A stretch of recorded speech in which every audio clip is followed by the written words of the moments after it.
मराठा आंदोलनाचा आज 5वा दिवस असूनही सरकारकडून एकही प्रतिनिधी येत नसेल किंवा तोडगा काढण्याचा प्रयत्न होत नसेल तर सरकारची ही भूमिका योग्य आहे का असा सवाल आमदार रोहित पवार यांनी केलाय। पाहुयात ग्राफिक्सच्या माध्यमातून त्यांनी काय म्हटलंय।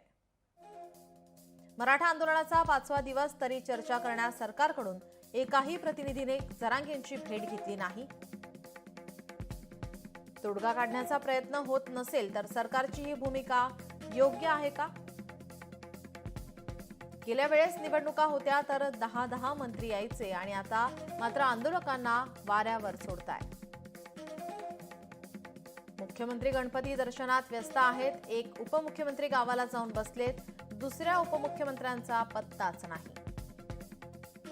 एवढा संवेदनशील प्रश्न असताना हे सरकार अजूनही झोपेचं सोंग का घेत आहे असा सवाल त्यांनी विचारलाय। रोहित पवार यांचं ट्विट त्यांनी सरकारवर टीका केली आहे।